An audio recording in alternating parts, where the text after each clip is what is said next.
Fancy Joe back here with some more fantasy football content. Today I am breaking down my league winners. If you guys are new to the channel, make sure you hit that subscribe button, hit that like button, and if you have any questions or comments, drop them in the comment section down below. So hopping into our first league winner, it's none other than Chase Brown, currently going as RB11, round 3 or 2 of some drafts. But let's take a look at the fantasy success that he had this last season.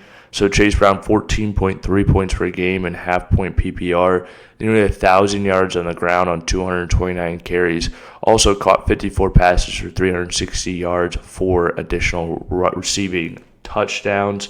That's an awesome stat line for a guy that was only the starter from week 8 on. Without Moss, he averaged 18.9 carries a game and 5.5 targets. Those are great numbers considering Zach Moss is no longer on the team, and their next running back up is Samaje Perine. He should be locked in for touches, and this is a great offense in general. They're going to score a lot of points with Joe Burrow. The defense has struggled. Bringing Trey Hendrickson back, getting Shamar Stewart in camp, that does help the defense out a little bit, but we don't project them to be a great unit by any means. And so Chase Brown is a talented player. He's got great long speed. He's going to turn some of this volume into long touchdowns. Those are going to help out his efficiency numbers season long. I think he's going to catch 70 passes, which is phenomenal for fantasy football. We know a target's worth about 2.5 times what a carry is. So being involved in the passing game at the running back position is vital for fantasy football. So right now I have him projected for 260 carries, 1,150 yards, 9 touchdowns, 70 receptions, 504 receiving yards, and 2 receiving touchdowns. This would massively improve his production from last year, and that's my projection. That's not his top-tier outcome. I think he can produce even better than that, but he's a guy that I'm targeting every draft once we get past, the Josh Jacobs, the Jonathan Taylors. The next up for me is Chase Brown. I want a piece of that offense, and I think he's a very talented player who's locked into a really good role for fantasy football.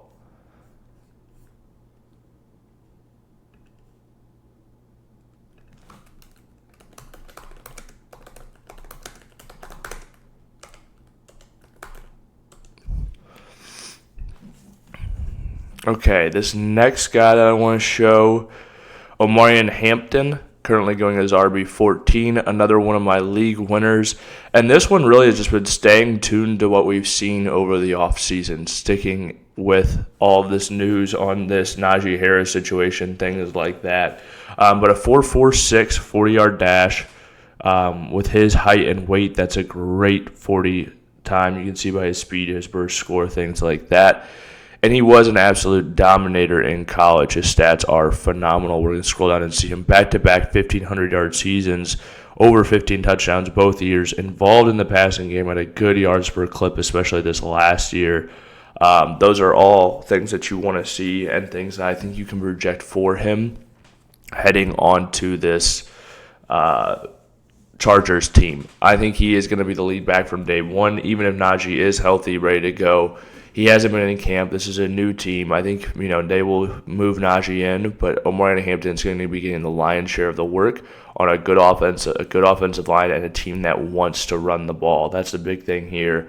We saw the volume. We saw the success J.K. Dobbins had last year. This is a first-round running back. They went out, they spent the draft capital on. Now he's been there all offseason, all camp. Najee Harris has not with his firework injury. I think Omarion Hampton is going to go out there and win leagues for people. He's that talented. He's on that good of an offense. He's going to be involved in the passing game as well. You just check every single box for him: draft capital, talent, offense, depth chart, the way they want to use him, all of those things. He's going to be absolutely phenomenal for fantasy football. I think he's going to have 250 carries probably this year, catch another 40 balls plus. They'll just be super involved in that offense and have double-digit touchdowns. And when you can get him in round 3, I see him even going the end of round 3 sometimes. I'm jumping all over that, including taking him over our next league winner we have on here.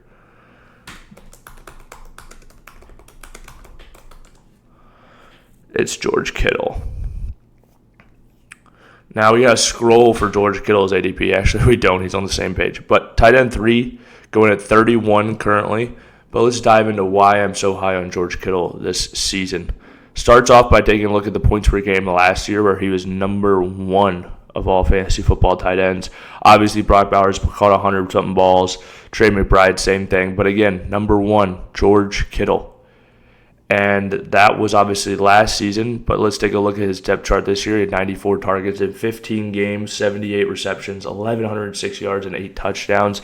He's had a great touchdown connection with Brock Purdy ever since he's been the starter, and that is one of the reasons I want to talk about is the depth situation around him. In years past, they've had Brandon Ayuk, Deebo Samuels.